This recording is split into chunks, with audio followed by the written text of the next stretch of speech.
일본은 정말 성진국일까? 한국과 일본, 두 나라의 성문화 비교. 안녕하세요 여러분. 오늘은 일본의 성문화와 한일의 차이를 이야기하려 합니다. 일본은 성진국이다. 일본은 변태가 많다. 이런 이야기 한 번쯤은 들어보셨죠? 그런데 정말 일본에는 변태가 많은 걸까요? 왜 일본은 이렇게 성에 관대한 문화를 가지게 되었을까요? 놀라운 건 2025년 무려 20만 명의 한국 청년들이 일본 여성과의 결혼을 준비하고 있다고 합니다. 도대체 왜 이런 현상이 벌어지고 있는 걸까요? 오늘은 31살 한국 청년 김민수 씨가 일본 여성과 결혼하는 과정에서 겪은 놀라운 문화 충격 이야기도 함께 들려드립니다. 그럼 먼저 일본의 성문화 이야기를 시작합니다. 일본이 성에 관대한 나라가 된 건 고대 신화 시대부터 야한 나라였습니다. 일본의 건국 신화가 담긴 고사기와 일본 서기의 노골적인 성적 표현들이 나옵니다. 남신 이자나기와 여신 이자나미가 나라를 만드는 과정이 나오는데요. 두 신이 만나 네 몸은 어떻게 되어 있느냐? 제 몸은 한 군데가 모자라서 구멍이 있어요. 내 몸은 한 군데가 남아서 튀어나온 곳이 있다. 그러고는 서로 몸을 맞추어 섬과 바다, 강과 산을 낳았다고 합니다. 이게 일본의 건국 신화입니다. 성기에 대한 직접적인 표현이 국가의 가장 신성한 신화 속에 들어 있습니다. 더 놀라운 건 태양의 여신 아마테라스가 동굴에 숨었을 때 신들이 아마테라스를 밖으로 나오게 하려고 한 여신의 가슴과 음부를 드러내고 춤추게 합니다. 신들의 박장대소에 궁금증을 참지 못한 아마테라스가 동굴 밖으로 나왔고 그제야 세상에 다시 빛이 돌아왔다고 합니다. 여러분, 이게 일본의 국가 신화로 일본 성문화의 출발점입니다. 대한민국의 건국 신화는 하늘에서 내려온 환웅과 사람이 된 곰 여인의 신성한 결합으로 민족이 탄생하는 엄숙한 이야기입니다. 일본 성문화를 이야기할 때 빼놓을 수 없는 게 춘화입니다. 에도 시대에 그려진 춘화는 남녀의 성행위 장면을 과장되고 화려하게 그린 그림인데 총 3만 장 이상이 존재합니다. 1850년대 미국 페리 제독이 일본에 왔을 때 이 춘화를 서양으로 가져갔고 유럽 사회는 큰 충격에 빠졌습니다. 당시 유럽은 빅토리아 시대의 엄격한 도덕 관념 속에 있었거든요. 춘화는 마네, 모네 같은 인상파 화가들에게도 영향을 미쳤습니다. 재미있는 건 일본에서 춘화는 와라이에 웃는 그림이라 불렸다는 겁니다. 일본인들에게 성은 웃고 즐겨야 하는 것이었습니다. 성을 금기시하거나 부끄러운 것으로 여기지 않았던 거죠. 춘화의 인물들은 소년, 소녀부터 중년, 노인까지 신분의 귀천 없이 정말 다양한 사람들이 등장합니다. 어떤 춘화에는 노인이 성행위를 하는데 허리가 약해서 뒤에서 보조자가 끈으로 당겨주는 그림도 있습니다. 일본은 성을 이렇게 유머러스하게 일상적으로 받아들였던 겁니다. 우리 한국의 전통 문화는 조선시대 유교 사상이 지배하는 사회였습니다. 남녀 7세 부동석, 여자는 삼종지도를 따라야 했고 정절을 목숨보다 중요하게 여겼습니다. 열려무는 남편이 죽은 후 평생 수절한 여성, 정절을 지키기 위해 목숨을 버린 여성에게 나라에서 세워준 문입니다. 반면 일본은 에도 시대의 이혼 문서인 미쿠다리 안에 이혼해도 좋다, 다른 사람과 결혼해도 문제없다는 세 줄 반 정도의 간단한 문서 하나면 이혼이 성립되었습니다. 심지어 결혼한 남녀 간의 불륜도 목숨값 7냥이면 용서가 되었다고 합니다. 전쟁에 진 영주의 아내가 재혼해서 적장의 아내가 되기도 하고 신분 높은 여인이 여러 번 결혼하는 것도 가능했습니다. 한국은 정절과 절개를 목숨보다 중요하게 여기는 문화였고 일본은 성과 결혼을 훨씬 자유롭고 실용적으로 바라보는 문화였습니다. 어느 것이 더 나은 문화일까요? 단순 비교는 어렵지만 적어도 한국의 문화는 가족의 가치, 책임감, 신의를 중요시했다는 점에서 더 성숙하고 도덕적이었다고 할 수 있습니다. 일본 성문화의 가장 충격적인 부분은 요바이입니다. 요바이는 밤에 남성이 여성의 집을 찾아가 성관계를 맺는 일본의 전통 풍습입니다. 그런데 이게 단순히 연인 간의 만남이 아닌 마을 공동체의 공유의식입니다. 고대 일본의 농촌에서 요바이는 마을 처녀와 과부는 모두의 것이라는 마을 내 공유의식을 나타내는 풍습이었습니다. 믿기 어렵겠지만 마을의 청년 집단이 마을 내 혼인에 대한 규제와 승인, 그리고 유바이, 규칙을 정했다고 합니다. 심지어 해이안 시대에는 스지토리라는 노상에서 여자를 납치해 데려가 부인으로 삼는 풍습도 있었습니다. 조선시대 양반가, 규수는 외출할 때 얼굴을 가리고 남자와 눈도 마주치지 않았습니다. 혼인 전에는 남녀가 만나는 것조차 엄격히 금지되었고, 혼인은 부모님이 정해주시는 대로 했고, 중매쟁이를 통해 신랑 신부가 처음 만나는 게 일반적이었습니다. 혼인 전 순결은 당연한 것이었고, 어기면 집안의 큰 수치였습니다. 그런데 일본에서는 마을 남성들이 돌아가면서 처녀들과 성관계를 맺는 게 공식적인 풍습이었다니 놀랍습니다. 한국은 가족 내에서의 책임과 의무, 그리고 신의를 최고의 가치로 여깁니다. 반면 일본 문화는 개인의 욕망이나 공동체의 실용적 필요를 더 우선시했던 것으로 보입니다.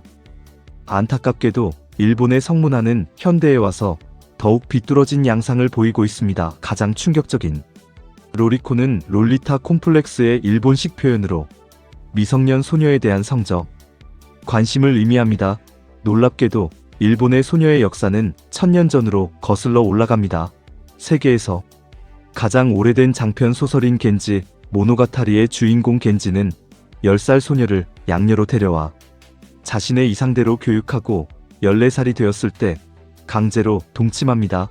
완전히 미성년자 납치, 유린, 성범죄인데 이게 일본 문학의 최고 명작으로 추앙받고 있습니다.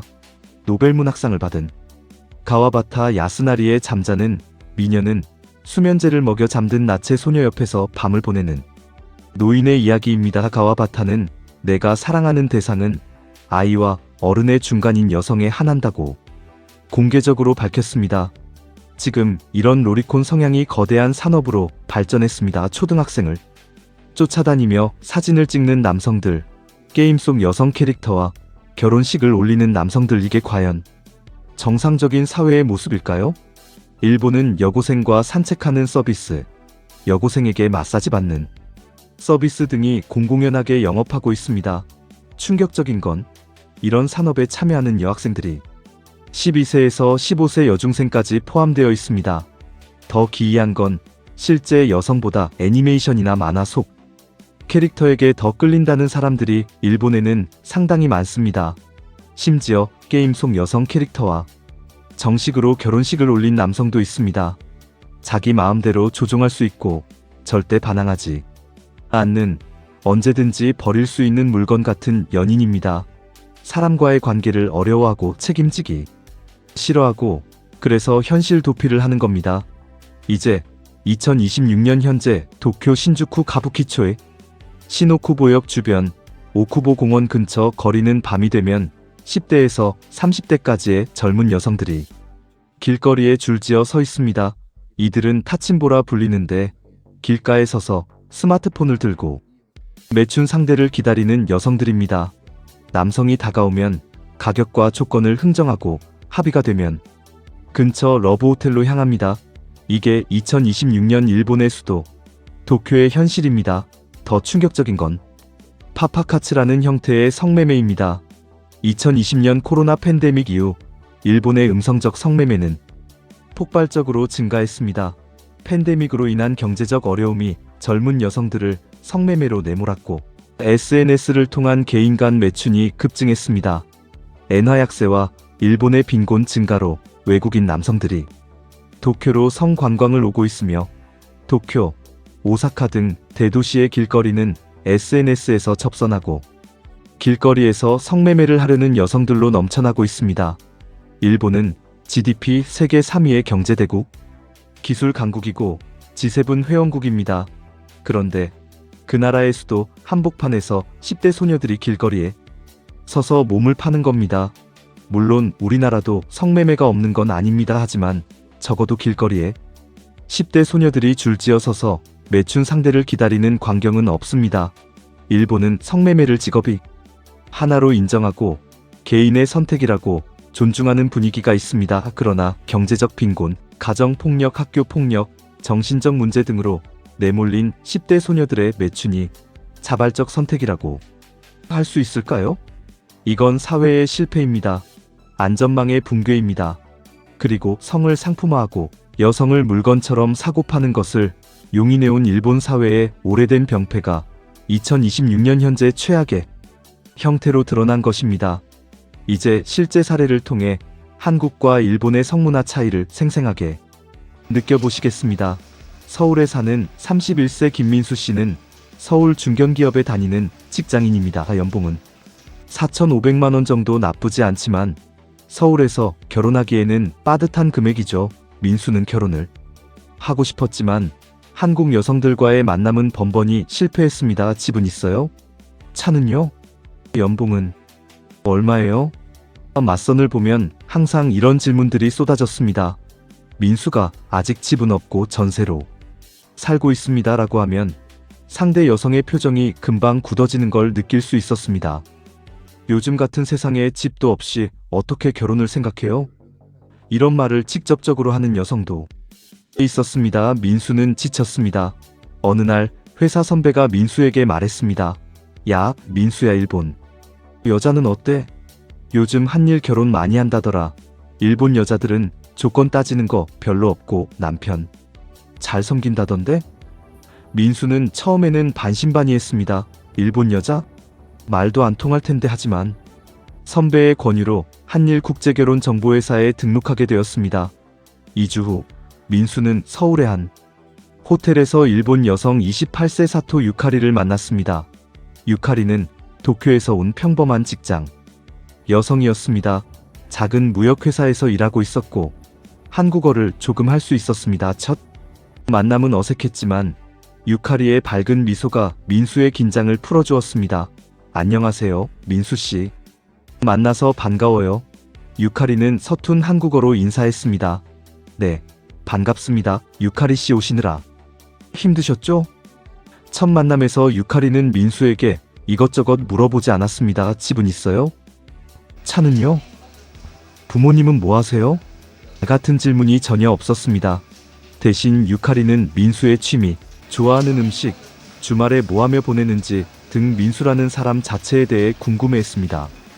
민수는 신선한 충격을 받았습니다.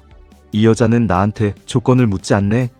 그냥 나라는 사람에게 관심이 있는 거야? 첫 만남은 성공적이었습니다. 두 사람은 다시 만나기로 약속했습니다. 일주일 후 민수는 도쿄로 날아갔습니다. 유카리는 민수를 시부야, 하라주쿠 등 도쿄의 명소로 안내했습니다. 저녁에는 이자카야 일본식 선술집에서 식사를 했습니다. 분위기가 무르익자 민수 씨는 결혼하면 아내가 일하는 거 괜찮으세요? 네, 당연하죠. 요즘 맞벌이 안 하면 살기 힘들잖아요. 유카리가 환하게 웃었습니다. 그래요? 다행이에요. 일본 남자들은 결혼하면 아내가 집에 있기를 바라는 사람이 많거든요. 민수는 조금 놀랐습니다. 일본이 선진국인데 아직도 그런 생각을 하는 남자가 많다고? 또 식사를 마치고 거리를 걷는데 유카리가 갑자기 민수의 팔짱을 끼웠습니다. 민수는 깜짝 놀랐습니다. 한국에서 첫 데이트나 두 번째 데이트에서 스킨십을 하는 건 상상하기 어려운 일이었으니까요. 유카리는 자연스럽게 말했습니다. 일본에서는 연인끼리 이렇게 걷는 거 자연스러워요. 민수 씨 싫어요? 아니요, 괜찮아요. 민수는 어색하면서도 기분이 좋았습니다. 한 달 후 유카리가 다시 서울로 왔습니다. 이번에는 주말 이틀을 함께 보내기로 했습니다. 첫날 저녁 민수는 유카리를 강남의 한 호텔로 안내했습니다. 여기서 쉬시면서 내일 서울 구경하시죠. 그런데 유카리가 민수를 빤히 쳐다보더니 물었습니다. 민수 씨는 오늘 어디서 주무실 거예요? 민수는 당연하다는 듯이 대답했습니다. 저는 집에 가서 자야죠. 유카리가 의외라는 표정을 지었습니다. 아, 그래요? 저는 민수 씨가 함께 있어 줄 알았어요. 민수는 당황했습니다. 네. 아, 그게 저희 아직 결혼도 안 했는데. 유카리가 웃으면서 말했습니다. 일본에서는 연인 사이면 함께 자는 거 당연한데 한국은 다른가 봐요. 민수는 얼굴이 빨개졌습니다. 그게 한국은 좀 보수적이어서요. 결혼 전에는 유카리는 이해한다는 듯 고개를 끄덕였지만 어딘가 아쉬운 표정이었습니다. 그날 밤 민수는 잠을 이룰 수 없었습니다. 일본 여자들은 이렇게 개방적인 거야? 결혼도 안 했는데 같이 자는 게 당연하다고? 한편으로는 유혹적이었지만 다른 한편으로는 불안했습니다. 그럼 나 말고 다른 남자랑도 쉽게 그랬던 건가? 다음 날 두 사람은 서울 시내를 걸으며 대화를 나눴습니다. 유카리 씨, 실례가 안 된다면 이전에 남자친구 있었어요? 유카리가 태연하게 대답했습니다. 네, 3명 있었어요. 그 남자친구들이랑 같이 민수가 말을 흐리자 응, 당연히 같이 살았죠. 일본에서는 연인이면 보통 같이 살아요.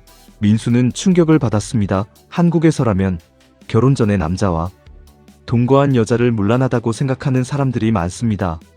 특히 나이 든 세대는 더욱 그렇죠. 민수 씨, 그게 이상해요? 한국에서는 결혼 전에 같이 안 살아요? 민수가 고개를 저었습니다. 아니, 요즘은 하는 사람들도 있긴 한데 일반적이지는 않아요. 특히 부모님 세대는 절대 용납 안 하시고 유카리가 신기하다는 듯이 말했습니다. 그래요? 일본은 부모님들도 그런 거 별로 신경 안 써요. 자기들 일이니까 알아서 하라고 하죠. 2달 후 민수는 유카리를 부모님께 소개했습니다. 민수의 부모님은 경기도에 사시는 60대로 보수적인 부모님이셨습니다. 어머니가 유카리에게 물었습니다. 유카리 씨, 일본에서는 부모님이랑 같이 살아요? 아니요, 혼자 살아요. 일본에서는 대학 졸업하면 보통 독립해서 살아요. 민수의 어머니가 놀란 표정을 지었습니다. 어머, 여자가 혼자 살아요? 부모님이 걱정 안 하세요? 처음에는 조금 걱정하셨는데 이제는 괜찮으세요? 일본에서는 보통 그래요. 민수의 아버지가 일본 여자들은 원래 남편한테 순종적이라던데 맞아요? 유카리가 웃으면서 대답했습니다. 아, 그건 옛날 이야기예요. 요즘 일본 여자들은 그렇지 않아요. 서로 존중하고 평등하게 살죠. 어머니가 다시 물었습니다. 그럼 결혼하면 어디서 살 생각이에요? 일본? 한국? 민수 씨랑 상의해서 정하려고요. 저는 한국도 괜찮고 일본도 괜찮아요. 어머니가 난색을 표했습니다. 아니, 결혼하면 당연히 한국에서 살아야지. 민수가 일본 가서 뭐해요? 아, 저는 민수 씨가 일본 오셔도 좋을 것 같아서요. 제가 일본어 가르쳐 드릴 수 있고.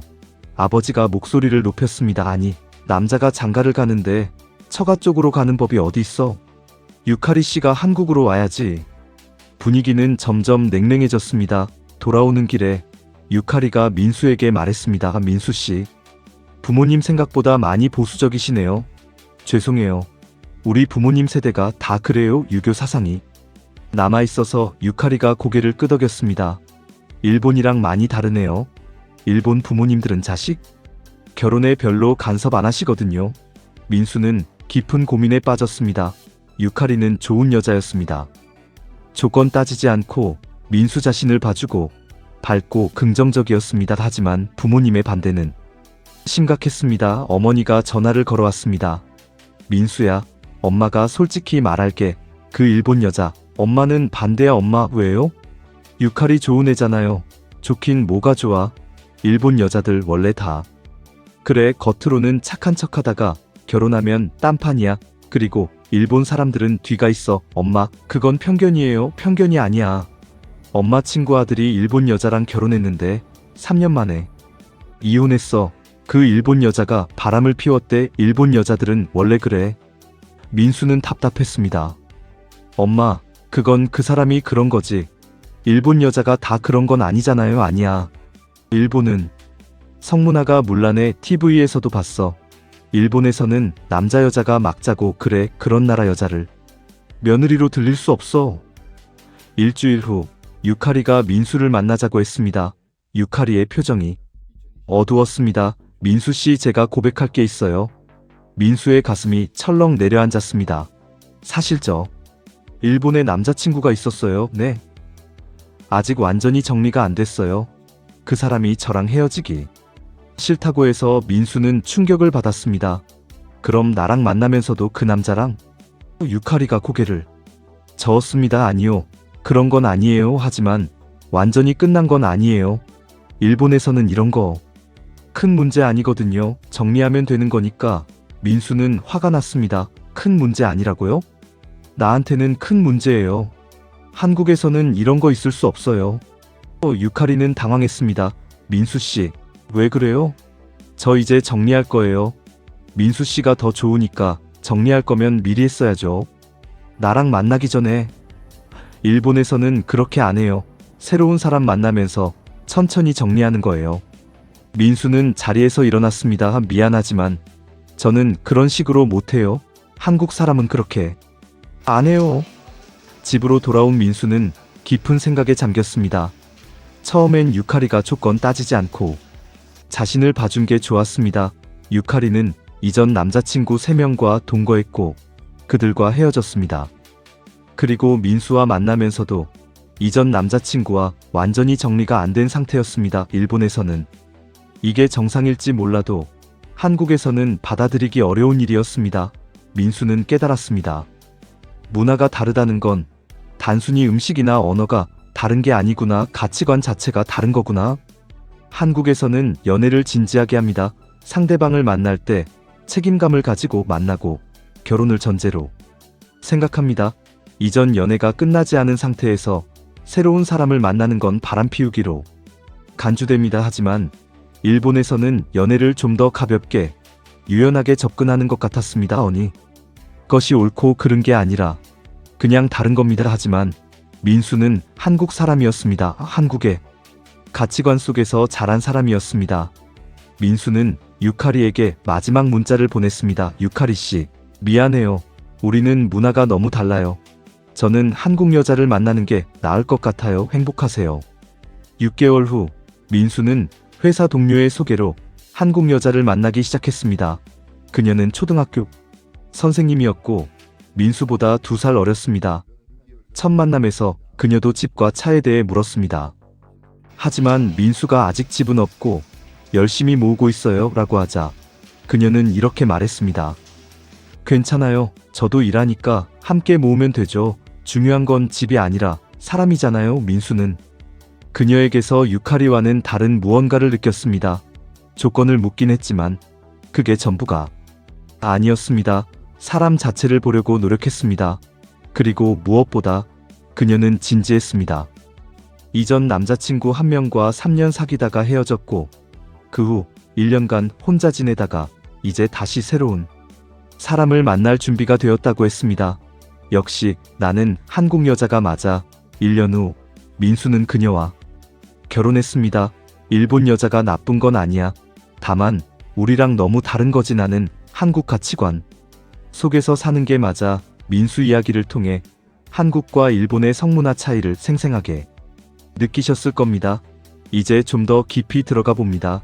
한국과 일본의 성문화 차이는 결국 두 나라를 지배해온 철학과 종교 차이에서 비롯됩니다. 한국은 조선시대 500년 동안 유교 사상효와 충예, 즉 예의와 질서를 강조합니다. 특히 삼강오륜의 남편과 아내는 부부유별로 구별이 있어야 한다는 겁니다. 남자와 여자는 역할이 다르고 그 역할을 지켜야 사회 질서가 유지된다고 본 겁니다. 반면 일본은 전통 종교인 신도입니다. 신도는 다신교로 자연 만물에 신이 깃들어 있다고 믿습니다. 신도에는 유교처럼 엄격한 도덕 규범이 없습니다. 죄의 개념도 약합니다. 대신 정과 부정, 즉 깨끗함과 더러움의 개념이 있습니다. 일본의 성은 부정한 것이 아닌 신들도 성행위를 통해 나라를 만들었으니 성은 자연스러운 것이고 신성한 것이기까지 합니다. 이게 바로 한국과 일본이 근본적인 차이입니다. 한국은 욕망은 억제하고 통제해야 하는 것으로 일본은 욕망은 인정하되 방향을 잡아준다고 생각했습니다.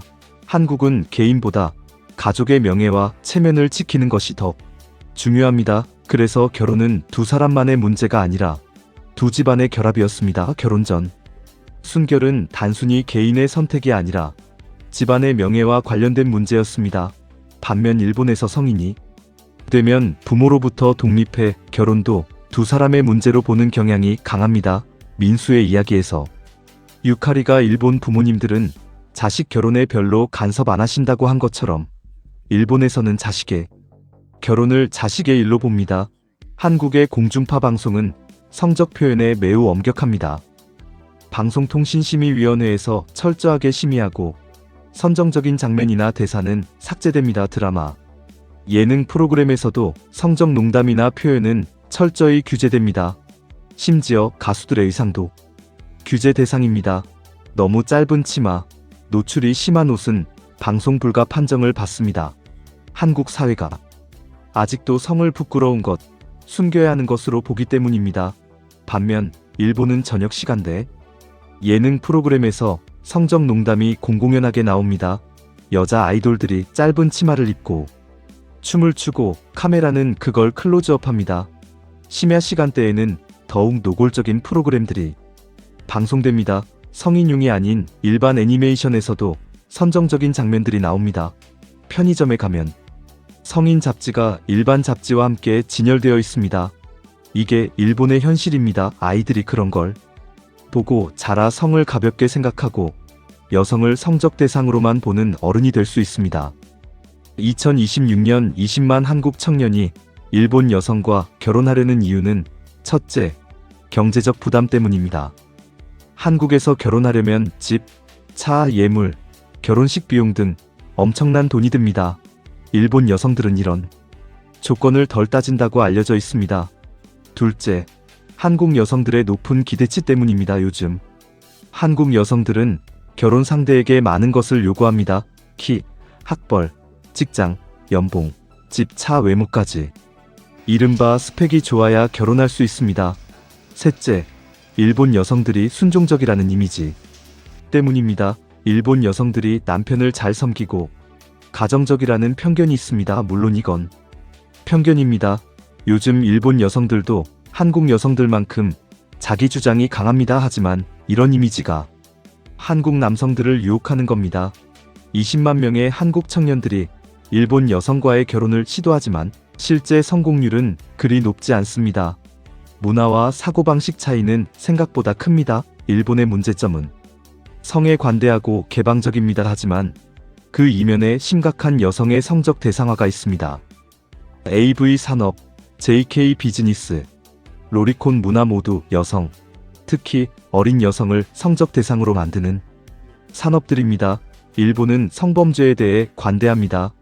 일본의 성범죄 기소율은 한국의 10분의 1 이하입니다. 성폭력 피해를 입어도 신고하지 않는 경우가 많고 신고해도 제대로 처벌받지 않습니다. 피해자보다 가해자의 사적 영역을 더 보호하려는 경향이 강합니다. 일본도 결혼을 기피하고 연애조차 하지 않는 경우가 많습니다. 대신 AV, 애니메이션, 게임 등 가상의 세계에서 성적 욕구를 해소합니다. 일본은 결혼 후 섹스리스 부부가 되는 비율이 매우 높습니다. 성에 개방적인 나라가 정작 부부 사이에는 성관계가 없다니 아이러니하지 않습니까? 물론 한국도 문제가 많습니다. 성범죄율이 높고 청소년 성교육이 부족하고 성에 대한 이중잣대가 존재합니다. 하지만 한국에는 일본에 없는 가족 중심의 문화가 있습니다. 부모님 모시고 명절에는 가족이 모이고 결혼은 두 집안의 결합으로 봅니다. 이런 문화가 때로 불편할 수 있지만 사회 안전망 역할을 합니다. 일본처럼 고독사하는 노인이 한국에는 상대적으로 적습니다. 한국 젊은이들은 연애할 때 진지합니다. 물론 가볍게 만나는 경우도 많지만 여전히 많은 사람들이 결혼을 전제로 만납니다. 상대방에 대한 책임감을 가지고 진지하게 관계를 발전시킵니다. 일본처럼 캐릭터와 연애하거나 성을 돈으로 사는 것을 당연하게 여기지 않습니다. 한국의 방송 규제가 엄격한 것은 단점이 아니라 장점입니다. 아이들이 건전한 콘텐츠를 보고 잘할 수 있도록 사회가 노력하는 겁니다. 그렇다면 한국과 일본 모두 더 행복한 나라가 되려면 어떻게 해야 할까요? 일본은 일 여성을 성적 대상으로 보는 문화를 바꿔야 합니다. 이 성범죄에 대한 처벌을 강화하고 피해자를 보호해야 합니다. 3. 로리콘, JK 비즈니스 등 아동 청소년을 성적으로 착취하는 산업을 근절해야 합니다. 4. 성교육을 강화하여 건강한 성 의식을 기르도록 해야 합니다. 오가상의 세계가 아닌 현실의 인간관계를 장려해야 합니다. 한국은 1. 성에 대한 이중잣대인 남성은 오케이, 여성은 안 돼를 없애야 합니다. 2. 청소년 성교육을 강화하여 올바른 성의식을 심어줘야 합니다. 3. 성범죄 피해자가 용기 있게 신고할 수 있는 환경을 만들어야 합니다. 4. 결혼에 대한 경제적 부담을 줄여야 합니다. 5. 일본의 성문화가 한국에 유입되는 것을 경계해야 합니다. 여러분, 우리 한국의 전통적 가치관은 소중합니다. 가족을 중시하고 책임감을 강조하고 정절과 신의를 중요하게 여기는 우리 문화는 결코 낡은 것이 아닙니다. 오히려 이것이 우리 사회를 건강하게 지키는 버팀목입니다. 일본의 개방적인 성문화를 부러워할 필요가 없습니다. 이미 한국의 청소년들 사이에서 일본 AV나 애니메이션이 영향으로 왜곡된 성의식을 가지는 경우가 많습니다. 중고등학교 수업 시간에도 일본 AV에 노출된 학생들이 기모찌, 기분 좋다 야매떼 하지 말을 남발합니다. 우리는 이를 막아야 합니다. 바른 성의식, 건강한 인간관계, 책임감 있는 연애 문화를 가르쳐야 합니다. 그것이 우리 사회를 더 행복하고 건강하게 만드는 길입니다. 긴 시간 동안 함께 해주셔서 정말 감사합니다. 오늘 우리는 일본의 성과 한국 문화를 살펴봤습니다. 신화 시대부터 야했던 일본 요바이라는 기묘한 풍습, 현대의 로리콘 문화와 길거리 매춘, 그리고 한국 청년 민수가 일본 여성과의 만남에서 겪은 문화 충격까지, 이 모든 이야기는 일본의 개방 성문화는 결코 부러워할 것이 아니라는 점입니다. 겉으로는 자유로워 보이지만 그 이면에 여성 인권 침해, 아동성 착취, 왜곡된 인간관계 등 심각한 문제들이 숨어 있습니다. 한국의 유교적 가치관, 가족 중심 문화, 책임감 있는 연애 문화는 우리가 자랑스럽게 여기고 지켜나가야 할 소중한 유산입니다. 이 방송이 여러분께 유익한 시간이 되었기를 바랍니다. 영상이 도움이 되셨다면 좋아요와 구독 버튼 꼭 눌러주시고요. 알림 설정까지 해두시면 새로운 영상이 올라올 때마다 바로 확인하실 수 있습니다. 그리고 댓글로 여러분의 생각도 나눠주세요. 오늘도 행복하세요. 감사합니다.